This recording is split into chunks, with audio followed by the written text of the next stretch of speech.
کے ساتھ آپ کی خدمت میں حاضر ہوں۔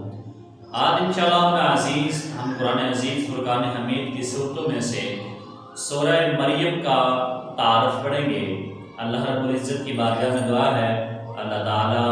آپ سچ بیان کرنے کی توفیق عطا فرمائے۔ اللہ پاک ہم سب کو قرآن و سنت کے مطابق زندگی بسر کرنے کی توفیق عطا فرمائے۔ تو آئیے دیکھتے ہیں کہ سورہ مریم کا مقام نزول کیا ہے۔ سورہ مریم مکہ مکرمہ میں نازل ہوئی، اس وجہ سے سورہ مریم کو مکی کہتے ہیں۔ اس کے اندر 6 رکوع ہیں اور 98 یعنی 98 جو ہیں وہ آیات ہیں۔ آپ دیکھتے ہیں کہ سورت کا نام سورہ مریم کیوں رکھا گیا، اس کی مناسبت کیا ہے، وجہ تسمیہ کیا ہے۔ اس سورت میں حضرت مریم رضی اللہ تعالی عنہا کی عظمت، آپ کے واقعات اور حضرت عیسیٰ علیہ السلام کی ولادت کا واقعہ بیان ہوا ہے۔ اس مناسبت سے اس سورت کا نام سورہ واقعہ جو ہے وہ رکھا گیا۔ اب دیکھتے ہیں سورہ مریم سے متعلق احادیث کیا ہیں۔ نمبر 1، جب چند مسلمانوں نے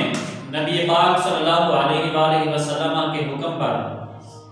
مکہ سے حبشہ کی طرف ہجرت فرمائی تو کفار مکہ نے 2 نمائندے حبشہ کی طرف بھیجے اور ساتھ میں ان کے ساتھ جو ہے تو تحفے تحائف بھی دیے تاکہ وہ مسلمانوں کو وہاں سے واپس لے آئیں۔ جب کفار کے نمائندے حبشہ میں پہنچے اور بادشاہ نجاشی کے پاس گئے، اس کے دربار میں پہنچے، اس کے سامنے اپنے آنے کا جو مقصد ہے وہ بیان کیا۔ اب بادشاہ نجاشی نے کہا کہ پہلے میں مسلمانوں کو بلاتا ہوں اور مسلمانوں کی گفتگو سنتا ہوں، کیا وہ سچے ہیں یا آپ سچے ہیں؟ تو گرامی قدر حضرات، مسلمانوں کو جب اس کے دربار میں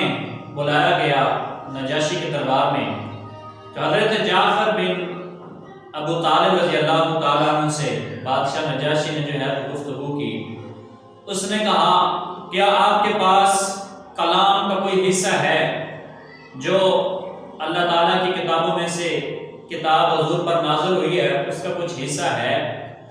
تو آپ نے فرمایا ہاں ہمارے پاس ہے۔ تو حضرت ام سلمہ رضی اللہ تعالیٰ عنہ فرماتی ہیں اللہ عز و جل کے قسم ہے کہ جب بادشاہ نجاشی نے سورہ مریم کی تلاوت سنی اور رو رو کے اس کا حال یہ ہو گیا، اس کے آنکھوں سے آنسو اتنے نکلے حتیٰ کہ اس کی جو داڑھی ہے وہ آنسوں سے ساری کی ساری جو ہے وہ گلی ہو گئی اور بھیگ گئی۔ اس کے دربار میں موجود وہ لوگ جن کے سامنے مصاحف کھلے ہوئے تھے اور جناب علی وہ اتنا روئے کہ مصاحف جو ہیں وہ بھی بھیگ گئے۔ اور پھر نجاشی نے کہا بے شک یہ جو دین ہے اور جو دین حضرت موسیٰ علیہ السلام لے کر آئے ہیں یہ ایک ہی دین ہے اور اس سے نکالا گیا ہے۔ اور کفار کے نمائندوں نے جب یہ دیکھا تو جناب علی کہا کہ لوگ یہاں سے چلے جاؤ۔ بادشاہ نجاشی کہنے لگا کہ یہاں سے چلے جاؤ، خدا کی قسم میں کبھی بھی انہیں تمہارے حوالے نہیں کروں گا۔ دوسری حدیث پاک سماعت فرمائیں، حضرت ابو مریم حسانی رضی اللہ تعالیٰ عنہ فرماتے ہیں میں نے نبی پاک صلی اللہ علیہ وآلہ وسلم کی بارگاہ میں حاضر ہو کر عرض کی یا رسول اللہ آج رات میرے ہاں ایک لڑکی پیدا ہوئی ہے۔ تو حضور صلی اللہ علیہ وآلہ وسلم نے ارشاد فرمایا آج رات مجھ پر سورہ مریم نازل فرمائی گئی ہے، اس وجہ سے تم اپنی بیٹی کا نام جو ہے وہ مریم رکھ دو۔ آپ دیکھتے ہیں کہ سورہ مریم کے اندر مضمون کیا بیان ہوئے ہیں۔ سورہ مریم کا مرکزی مضمون یہ ہے کہ اس میں انبیاء کرام علیہ السلام کے واقعات کے ضمن میں اللہ تعالیٰ کے وجود اور اس کے واحد یکتا ہونے، اللہ تعالیٰ کی قدرت اور قیامت کے دن مخلوق کو دوبارہ زندہ ہونے اور اعمال کی جزا اور سزا ملنے کو جناب علی ثابت کیا گیا ہے۔ اور اس کے اندر اور بھی جو مضمون ہیں وہ بیان ہوئے ہیں۔ دیکھتے ہیں نمبر 1، حضرت زکریا علیہ السلام کے فرزند حضرت یحییٰ علیہ السلام کی ولادت کا واقعہ جو ہے وہ سورہ مریم کے اندر اللہ تعالیٰ نے بیان فرمایا، اور یہ واقعہ اللہ تعالیٰ کی قدرت کی بہت بڑی دلیل ہے، کیونکہ یحییٰ علیہ السلام کی ولادت اس وقت ہوئی جبکہ آپ کے والد حضرت زکریا علیہ السلام کافی عمر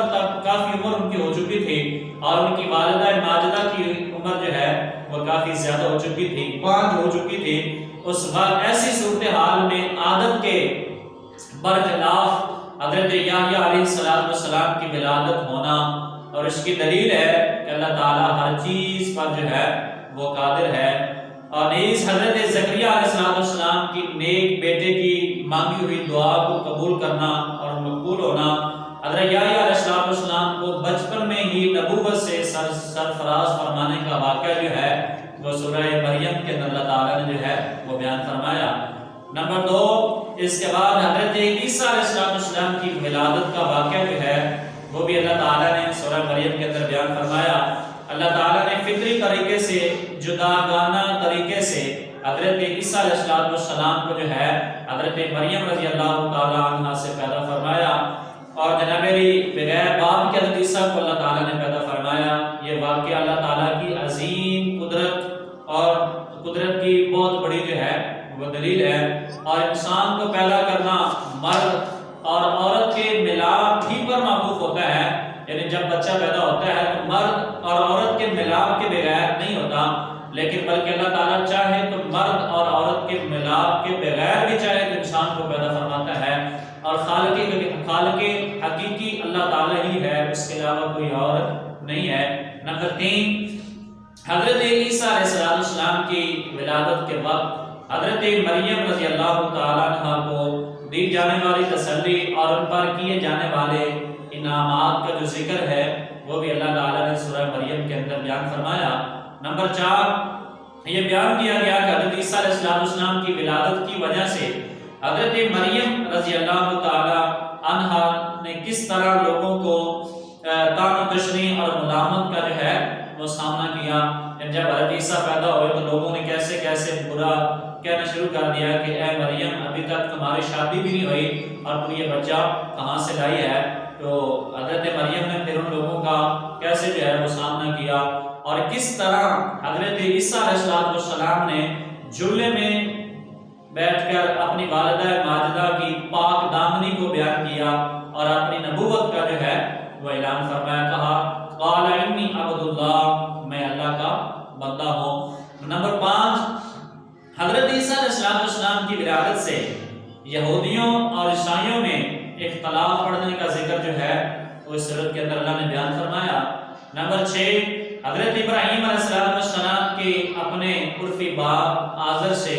بتوں کی پوجا کے بارے میں ہونے والی باپ اور بیٹے کے درمیان جو گفتگو تھی، بحث تھی،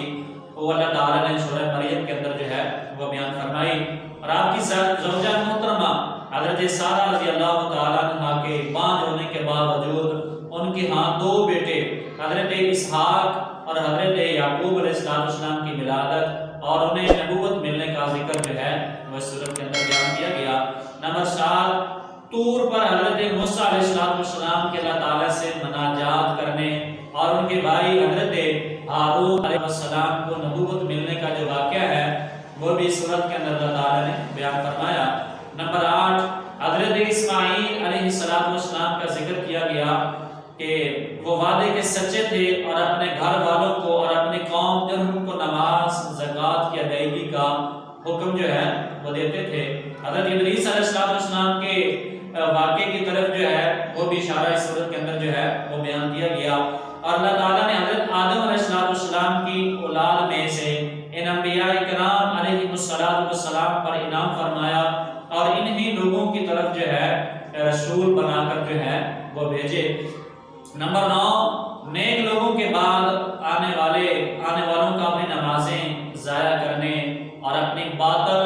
خواہشات کی پیروی کرنے کا ذکر جو ہے اس صورت کے اندر اللہ نے بیان فرمایا۔ اور جن لوگوں نے توبہ کی اور ایمان لائے اور نیک عمل کیے ان کے ساتھ جنت کا وعدہ کیا گیا ہے، اور جن لوگ ایمان نہیں لائے بلکہ کفر پر قائم رہے اور جناب نیک عمل نہیں کرتے انہیں جناب دوزخ کے اندر جو ہے وہ داخل کیا جائے گا۔ نمبر جناب 10، مرنے کے بعد دوبارہ زندہ کیے جانے کا انکار کرنے والوں کے خلاف اللہ تعالیٰ نے مشرکین کا ذکر کیا، انہیں خبر دی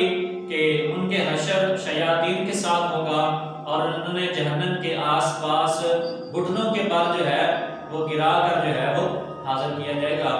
نمبر 11، مسلمانوں سے قرآن پاک سنتے وقت مشرکین کا موقف جو ہے وہ بیان کیا گیا، اور سابقہ امتوں کی سرکشی اور ایمان قبول کرنے سے تکبر کرنے کی وجہ سے ان پر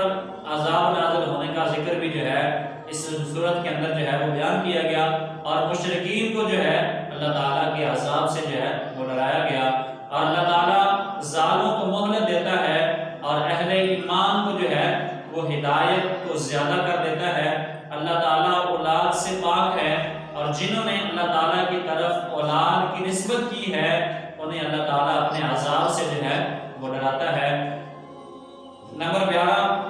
یہ بیان کیا گیا کہ اللہ تعالیٰ قیامت کے دن ایمان والوں کو جنت میں داخل کرے گا، اور جو کافر ہیں اللہ پاک انہیں دوزخ کے اندر جو ہے وہ داخل کرے گا۔ تو ناظرین کرام، یہ تھا سورہ مریم کا تعارف۔ اب ہم دیکھتے ہیں سورہ مریم کو اپنے سے قبل سورہ طٰ ہے، سورہ کہف ہے، اس کے ساتھ اس سورت کو جو ہے وہ مناسبت کیا ہے۔ جس طرح سورہ کہف میں انتہائی عجیب و غریب واقعات ذکر کیے گئے، جیسے اصحاب کہف کا واقعہ بیان ہوا، حضرت موسیٰ حضرت خضر علیہ السلام کا واقعہ جو ہے وہ بیان ہوا، اور حضرت ذوالقرنین رضی اللہ تعالی عنہ کا واقعہ سورہ کہف کے اندر بیان کیا گیا۔ اسی طرح سورہ مریم میں بھی عجیب و غریب واقعات جو ہیں وہ بیان کیے گئے۔ حضرت زکریا علیہ السلام کے ہاں بڑھاپے میں ان کی زوجہ محترمہ بانجھ کی حالت میں بھی اللہ تعالیٰ نے ان کو جو ہے وہ بیٹے جیسی نعمت سے سرفراز فرمایا، اور جناب علی حضرت عیسیٰ علیہ السلام کو اللہ تعالیٰ نے بغیر باپ کے جو ہے وہ پیدا فرمایا۔ تو ناظرین کرام، یہ تھا سورہ مریم کا تعارف، اس کا مقام نزول اور اس کی فضیلت، اور سورہ مریم کا نام رکھنے کی وجہ اور اس کی فضیلت اور اس کے اندر جو مضامین تھے میں نے آپ احباب کے سامنے عرض کیے ہیں۔ اللہ رب العزت کی بارگاہ میں دعا ہے اللہ تعالیٰ ہم سب کو قرآن و سنت کے مطابق زندگی بسر کرنے کی توفیق